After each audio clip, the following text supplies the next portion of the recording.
Notre invité cette semaine est un tout petit peu particulier.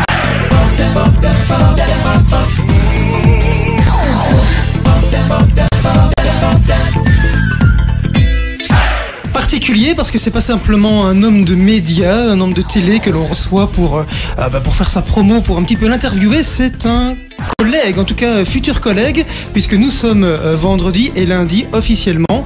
On va se tutoyer puisque voilà, on va être collègues. Benjamin Maréchal nous rejoint chez Sudinfo. Bonjour, bienvenue. En fait, ce qui est chouette, c'est que dans Showbuzz, on invite des gens sans emploi, puisque pour la première fois de ma vie, tu es sans emploi. Je suis sans emploi pendant quelques jours, donc voilà, bonjour les futurs, mais les pas encore à ce stade, voilà.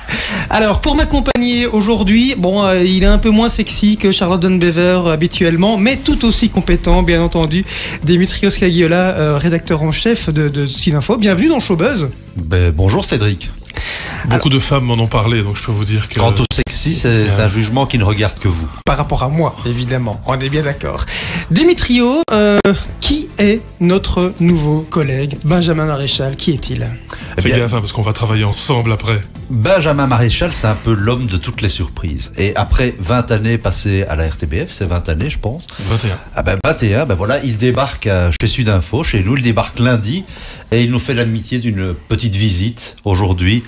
Il profite encore de cette semaine sans emploi ou sans employeur officiel. C'est un peu la journée découverte entreprise, je vais voir à quoi ça ressemble. Voilà, donc aujourd'hui on lui fait son welcome programme, comme on dit dans les entreprises. On lui fait un peu découvrir. Et moi j'ai fait un petit portrait de Benjamin pour un peu, même s'il est très connu, même s'il est plus connu que nous, il y a peut-être des choses que les gens ignorent de Benjamin. Alors, il laisse à la RTBF une casquette d'animateur, mais il va reprendre une casquette qui est importante pour lui, c'est celle de journaliste, car oui, Benjamin Maréchal, tout le monde ne le sait pas, est journaliste de formation. Cette casquette, il l'a troquée au début des années 2000, il devient un homme de radio, c'est un homme de radio donc qui est grand, très très grand, 2 mètres, un peu plus, un peu moins. C'est comme les prix, moi j'arrondis à 1m99, parce que si vous dites 2 mètres, les gens font ouf. Si vous dites 1m99, les gens disent ah oui.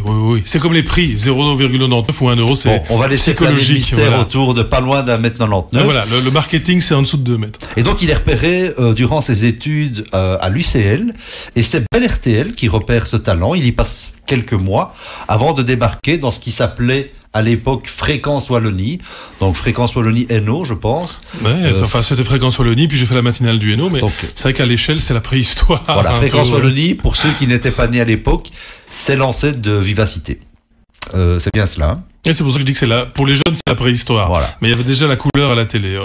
Et donc, on lui confie les commandes de la matinale. Moi, je t'ai connu notamment à Mons. Moi, je travaillais dans le NO aussi à l'époque. Et si sa stature en imposait, sa voix et sa personnalité n'étaient pas encore affirmées, n'étaient pas celles qu'on lui connaît aujourd'hui. Pour ça, il faudra attendre la naissance de Vivacité et d'une émission de débat d'actualité, une émission qui est devenue mythique, même si elle existe toujours.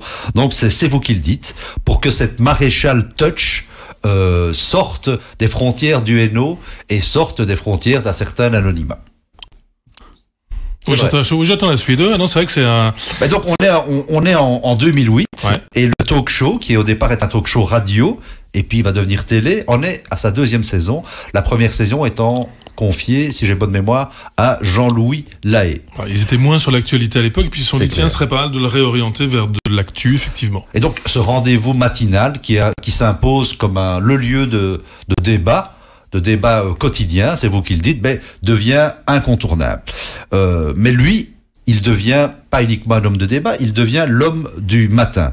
Parce que le succès de C'est vous qui le dites fait des petits. Et donc, ce qui était au départ une émission de débat devient une matinale télé, le 8-9, et puis le C'est vous qui le dites qui enchaîne, qui est aujourd'hui, je pense, toujours largement leader dans sa case. Non, je peux le dire qu'il est largement en référence. Je peux d'autant plus le dire que c'est des collègues et que j'y suis plus, mais c'est vrai que ça compte. Je crois que ça compte. Un petit détail, quand Benjamin Maréchal a voulu upgrader, en faire de C'est vous qui le dites, quelque chose de plus qu'une petite émission de débat matinal.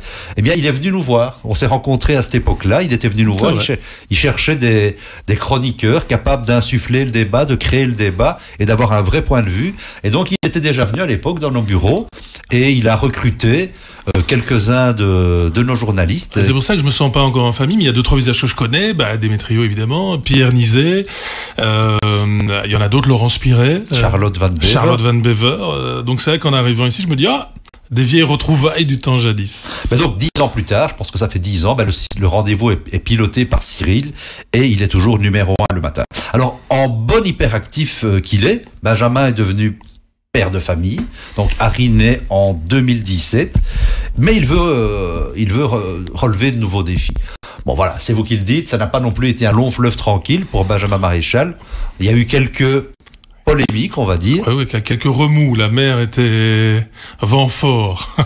Et donc là, il lance un show télé, une émission télé qui s'appelait Assez vous, qui était de mon point de vue un très très beau concept, mais qui n'a pas survécu à... C'était tourné dans une station-service à Nivelles. Hein. Oui, mais en fait, c'est ça qui est marrant, c'est que les gens, parce que c'est vous qui le dites, étaient très très haut en notoriété, donc effectivement, j'étais très très visible, mais c'était c'était une petite opportunité professionnelle, on s'est bien amusé en faisant ça dans une station essence, c'était des journées dingues, parce que je commençais à 6h et je finissais à minuit, mais moi je l'ai toujours vu comme une petite opportunité, un petit resto là en bord de route où on va manger, mais je l'ai jamais vu comme un Graal, c'était pas fait pour durer, voilà, c'était une petite amourette de vacances, donc effectivement c'est juste un bon souvenir. Voilà. L'autre émission célèbre auquel on associe Benjamin, c'est évidemment le nom des Pigeons. Donc là, il débarque aux Pigeons. C'est mon point de vue, il révolutionne une émission qui était une émission importante, mais qui était un peu arrivée à bout de souffle. Il la booste, il la séquence, il la secoue. C'est de la radio, c'est de la télé.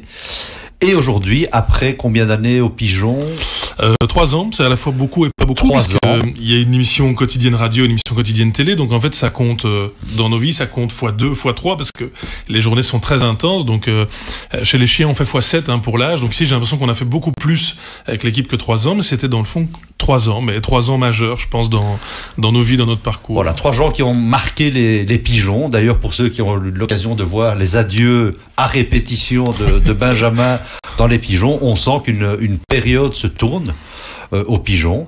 Et donc voilà, aujourd'hui, une boucle s'achève. Benjamin Maréchal nous rejoint. Et la première question que je voudrais lui poser, Cédric, c'est qu'est-ce qui fait courir Benjamin Maréchal ? Alors pendant longtemps avec la radio et la télé c'était un peu l'adrénaline parce que la télé et la radio c'est une succession de sprints, vous avez des réunions de rédaction, puis vous avez l'antenne, puis vous avez un flash, puis vous avez un invité à telle heure, et puis en fait dans les programmes heureusement les spectateurs sentent pas trop ça, mais la vie est très minutée et nos journées sont minutées, et vous connaissez ça aussi dans les rédacs, et donc cette succession de sprints génère beaucoup d'adrénaline et des sensations fortes.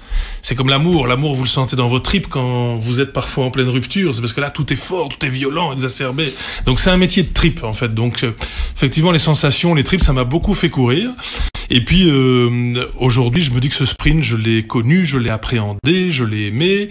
Il est temps, ça veut tout dire et rien dire, mais il est temps de grandir, quoi. Il est temps peut-être de faire autre chose. Et puis vous l'avez dit avec la matinale, j'ai eu beaucoup de chance, beaucoup de produits que beaucoup de mes collègues malheureusement n'auront jamais, ou beaucoup de produits radio-télé que de jeunes journalistes ou de jeunes animateurs n'auront pas. Donc j'ai la sensation d'avoir été bien servi. On n'est jamais assez servi, et il y a toujours moyen d'avoir plus, il y a toujours moyen de. Mais j'ai l'impression d'avoir été bien servi et d'être prêt à passer à autre chose en fait. Passer à autre chose, donc tu vas être notre nouveau collègue. Alors on se pose tous la question ici, mais qu'est-ce que tu vas faire C'est que en vrai c'est moi qui devrais vous poser la question. En fait c'est marrant parce qu'au moment où on se parle, je raconte pas un mensonge, on n'a pas encore confronté nos visions sur le job. Donc j'ai une vision de ce que je vais venir faire avec vous. Je pense que vous avez aussi... On a déjà quand même pas mal discuter de manière informelle. Oui, on sait que c'est pas pour gérer la flotte de voitures. Mais donc l'idée, c'est là qu'il y a un challenge qui est chouette en fait dans la presse écrite et à mon avis à Sudinfo, c'est que Sudinfo c'est un journal papier, un journal web aujourd'hui. Enfin, c'est même plus un journal papier, c'est un journal papier web. Et l'enjeu majeur pour tout le monde aujourd'hui, c'est de développer la vidéo et de développer l'image. Et donc ce qui est excitant, c'est qu'un jour des gens de chez vous m'ont dit tiens, est-ce qu'on pourrait se voir et parler du développement de l'image et de la vidéo. Et d'abord, je pense que c'est le challenge du moment, parce qu'il n'y a aucun journal de presse écrite qui a réussi à le faire. Aller voir en France, aller voir aux États-Unis, enfin, vous savez, mais je pense que même en allant voir chez les voisins, il n'y a personne qui a encore réussi à trouver le la génial, la note géniale, le plat signature. Personne l'a encore trouvé, donc il y a un défi qui est majeur, bien plus grand que moi, bien plus grand que nous, donc c'est ça qui est excitant. Et puis en fait, je pense, de ce que j'ai compris, que Sud Info, c'est un très grand journal, très implanté, mais vous fonctionnez comme une start-up. Les gens ici, ils se croisent, ils se voient, ils se challengent. Il y a un côté start-up qui en fait est assez excitant quand on vient d'un grand paquebot. Il y a des avantages, des inconvénients dans les grands paquebots, mais retrouver une start-up, même si le groupe est grand, je pense que c'est excitant. Donc voilà, je viens chez vous essayer d'inventer avec vous le futur. Alors, on quitte un paquebot pour une start-up, mais comme une grosse start-up, hein, donc le mot est mal adapté. Est-ce que parmi vos proches, il y a des gens qui vous ont dit 2 émissions dans le service public? Ça va, Benjamin, qu'est-ce qui te prend? En fait, quand vous faites de la radio et de la télévision, c'est inimaginable pour les gens que vous puissiez quitter ça. Et c'est vrai que pour des gens dans ce boulot, quand vous êtes à une place de présentateur, c'est qu'un autre ne l'a pas. Donc ce sont des places qui sont très chères. Et puis on sait aussi qu'en tant que spectateur, ce qui passe à la télé a une valeur un peu surnaturelle. Moi je disais souvent beaucoup aux équipes, vous savez mollo les gars, parce qu'un chien avec un chapeau, il devient aussi une star, juste parce qu'il passe à la télé. Donc en fait on glorifie la télévision, et c'est vrai que ça a une place importante dans nos vies. Et donc pour des gens, quitter ça, c'est comme s'amputer de 10 bras, c'est comme rendre le million qu'on vient de gagner à la loterie nationale, c'est avoir la plus belle voiture du village et dire j'en veux pas. Mais en fait dans la vie il y a des tas de gens qui se réalisent autrement.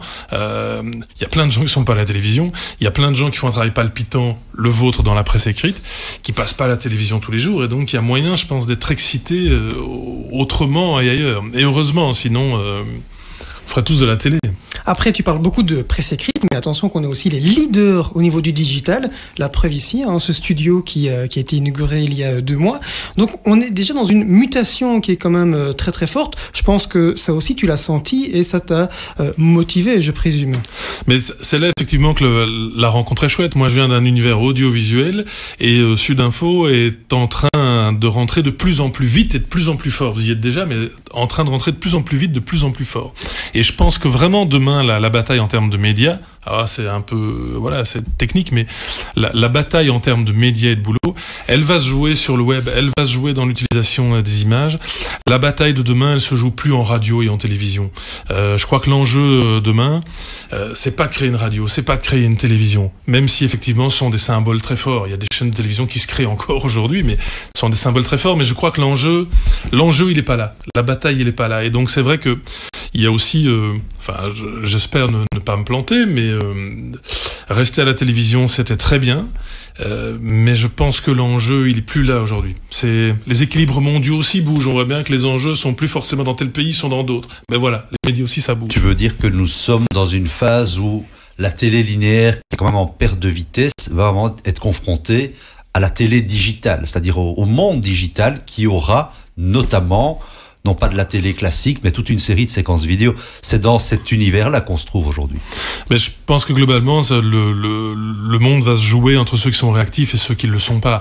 Pigeon, c'était intéressant parce que c'est une émission qu'on a réussi à amener en direct. Quand j'y suis arrivé, elle était enregistrée. Je caricature, je le dis pour pas avoir des anciens amis, des anciens collègues qui bondissent, mais à la limite, le programme, on pouvait le faire 3 mois à l'avance et ça marchait encore. L'enjeu aujourd'hui, c'est la réactivité. Vous le savez mieux à Sud Info que personne. Et donc, effectivement, la télé, elle aura toujours son succès quand elle est réactive, quand elle est en direct, quand elle est dans l'événement de foot, quand elle est dans la couverture d'un attentat, quand elle est dans une émission comme Pigeon qui se fait en direct. Elle aura toujours cet intérêt-là. Mais pour le reste, effectivement, il y a une bataille entre...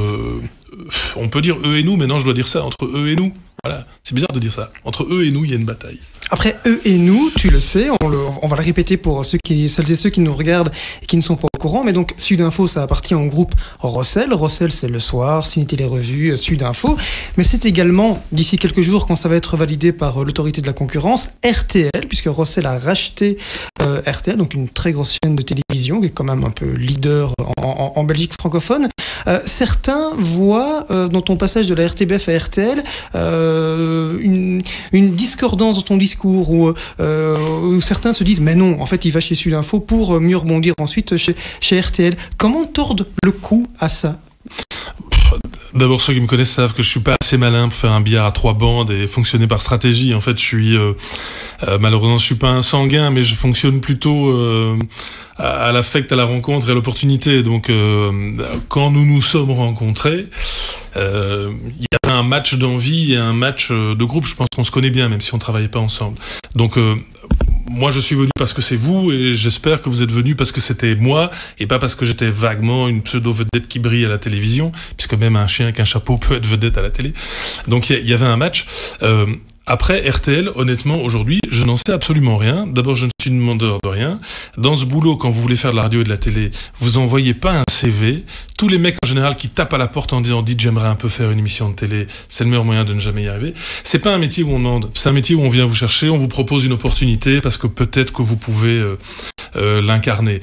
Donc, vous dire ce qui va se passer dans 5 ans, dans 10 ans, dans 15 ans, j'en sais rien. Tout peut encore évoluer, évidemment. Avec RTL, évidemment, il n'y a encore rien qui est mis en place. Mais dans 3 ans, 4 ans, il peut se passer aussi des choses. Hein. Voilà, oui, non, mais je ne sais pas vous dire ce qui va se passer dans 3 à 4 ans. Je ne sais pas vous dire ni mes envies, ni celles de ce groupe-là. Il y a une évidence, et là, c'est filmé, donc c'est un flagrant délit. Ceci, c'est Sud Info. Mon bureau, il est, j'espère... Tu me le confirmes, juste derrière la paroi qui est là.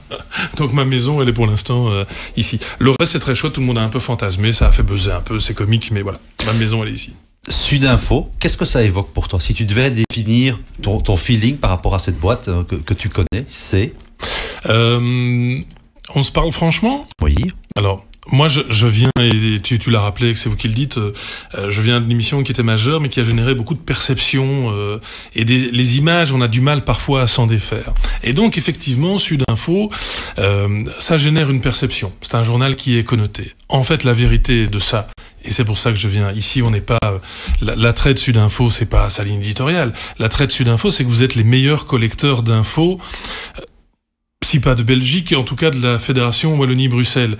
Je l'invente pas. Les histoires, elles sont chez vous. Les récits de terrain sont chez vous. Et donc ça veut dire quoi? Ça veut dire que vous avez des équipes un peu partout, que vous êtes très implantés sur le terrain. Et en fait, quand on est très implanté sur le terrain et dans les villes, c'est pas qu'on est charognard, c'est qu'on respecte très fort le terrain et les villes. Quand on paye, parce que c'est ça en fait, vous devrez confirmer ce que je dis ou pas, parce que c'est vous qui êtes dans le groupe, mais quand un groupe décide de payer des gens pour travailler en région, en local, c'est pas un groupe qui est charognard, c'est un groupe qui croit dans cette valeur-là, dans l'implantation dans les régions. Et donc moi, c'est ça que je trouve très impressionnant. Et je me sens tout petit quand j'arrive ici, c'est que je me retrouve face à des journalistes. J'ai assisté à des réunions de rédaction. Quand on assiste ici à Sud Info à des réunions de rédaction, les journalistes qui parlent, ils vous proposent pas un sujet, ils vous en proposent 10. Et les 10 sujets qu'ils vous proposent, ils sont canons. Et c'est pas des sujets qui ont été trouvés sur Google juste avant. Non, ce sont des sujets de terrain. Et donc moi, j'ai un très grand respect pour ça. Donc pour moi, Sud Info, c'est la proximité bien sûr, mais je pense que vous êtes à ce stade les meilleurs collecteurs d'infos dans ce pays, et raison pour laquelle beaucoup de médias télé, et je l'ai fait aussi, ont parfois pompé vos contenus, pour être honnête. Donc voilà, je me sens tout petit, moi, quand j'arrive ici. Comment veux-tu, toi, participer justement à ce grand mouvement de récolte et de traitement de l'information et d'histoire qui ne sont nulle part ailleurs? Mais là, c'est mon envie personnelle, mais dans le fond, je faisais de la radio et de la télévision. Alors, en radio, dans SOS Pigeon, on rencontrait les gens par téléphone, certes, mais on les rencontrait dans leurs difficultés, puisqu'on les aidait à récupérer de l'argent, on les aidait à gérer des dossiers. Il y avait de la rencontre, et c'était très enrichissant. Et c'est ça qui me plaisait à l'époque dans C'est vous qui le dites, c'était la rencontre avec les gens. Et donc, en venant chez vous, ce que je fais, en fait, c'est que je quitte un travail de bureau, c'est-à-dire, en fait, un travail de bureau, depuis lequel, j'observais un peu ce qui se passait, mais sans plus jamais aller sur le terrain. Je quitte ce travail de bureau pour venir chez vous, faire aussi un travail de terrain, et aller re-rencontrer les gens en vrai, et aller en fait partager un peu de mon expérience avec les gens qu'on croise, et essayer de demander aux gens qui vont témoigner de nous raconter un peu leur expérience. Et donc voilà, ça c'est purement personnel, mais là où j'espère pouvoir vous aider, c'est avec mon envie d'aller rencontrer les gens et de vous ramener des visages et des gens, et en fait de faire la rencontre. C'est ça en fait un journal, ou un média, c'est un dialogue à distance. Quand on fait de la radio, c'est à distance, on se voit jamais. Ici, on aura un contact plus direct. Ça, c'est intéressant en fait. Le job de bureau, vous savez, pseudo-star de la télévision, qui est très très vu et très reconnu, ça sert à rien sur le plan personnel. C'est pas des rencontres. Être reconnu, ça sert à rien.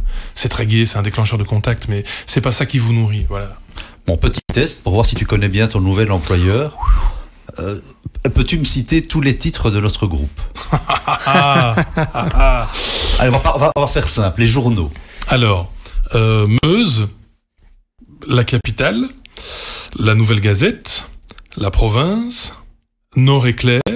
Alors, il y a La Nouvelle Gazette Charleroi, Centre, etc. Il y a Meuse, Liège, Oui-Warem. C'est vrai que mes deux éditions préférées, d'ailleurs, je peux dire sans me fâcher avec tous les bureaux locaux, mais celle que j'ai sans doute le plus lue dans ma vie, c'est la Meuse-Liège, la Meuse-Oui-Warem et la Nouvelle Gazette Charleroi. Voilà. Ce sont sans doute les éditions que je connais le mieux et les régions que je connais le mieux via le journal. Est-ce qu'il m'en manque? Non, tu as fait un sans faute. Autre question, puisque là on va parler de l'univers digital, l'audience digitale RTBF Sudinfo. En moyenne. On a 20 000, une marge d'erreur de 20 000. Écoutez, j'espère que celle de Sudinfo est meilleure, comme ça me conforte dans mon choix. Ça c'est facile. J'espère que l'autre est pas trop mauvaise, parce que j'ai pas envie de me fâcher avec des anciens amis. Très honnêtement, je n'en sais absolument rien. Donc l'audience du CIM, comme ça on est très transparent. Donc Sudinfo, c'est 750 000 visiteurs uniques par jour.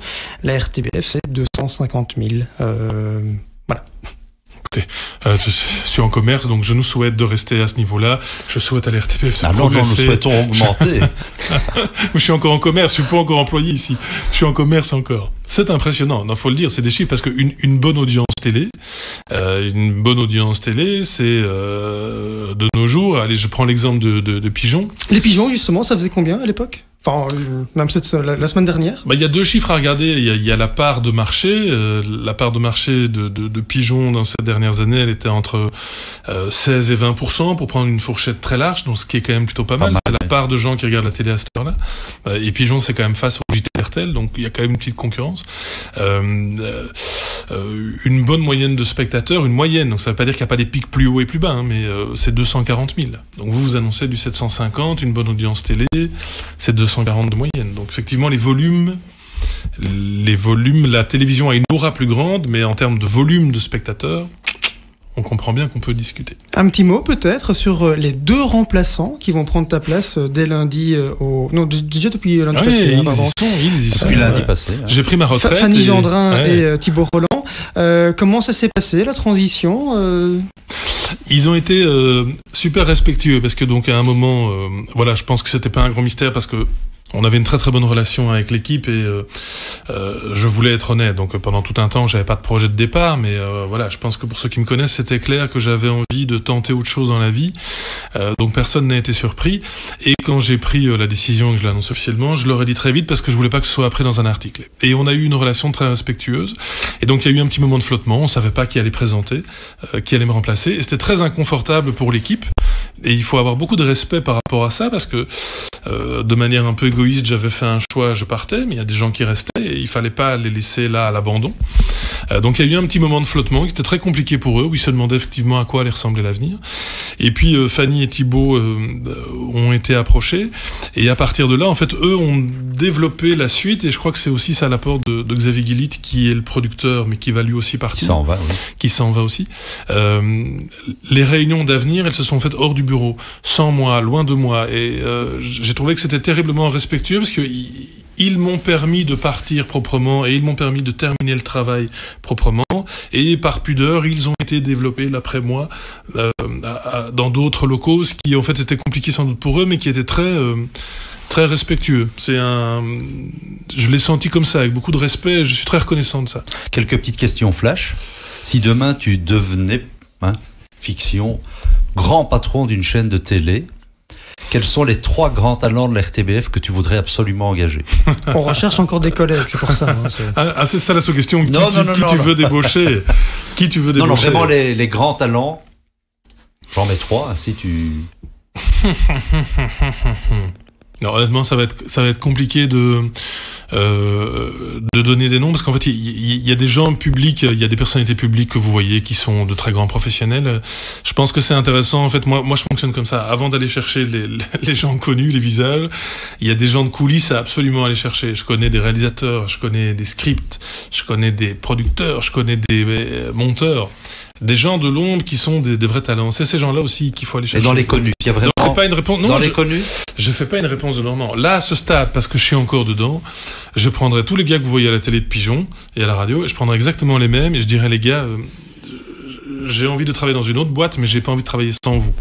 Donc là, à ce stade, parce que je suis encore dans l'affect et que j'ai une semaine de retraite, pas plus, je prendrai exactement ces gens-là. Il y en a aucun du bureau que je laisserai sur le côté. Et ceux qui t'ont le plus appris à la RTBF?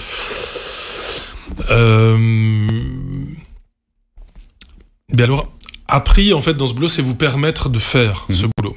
Et donc il y a un gars qui s'appelle Francis Goffin, qui était avant le patron d'RTL. Il est arrivé ensuite à la RTBF avec Éric Gilson. Donc Francis Goffin, c'était le grand directeur des radios, Éric Gilson, le directeur de Vivacité.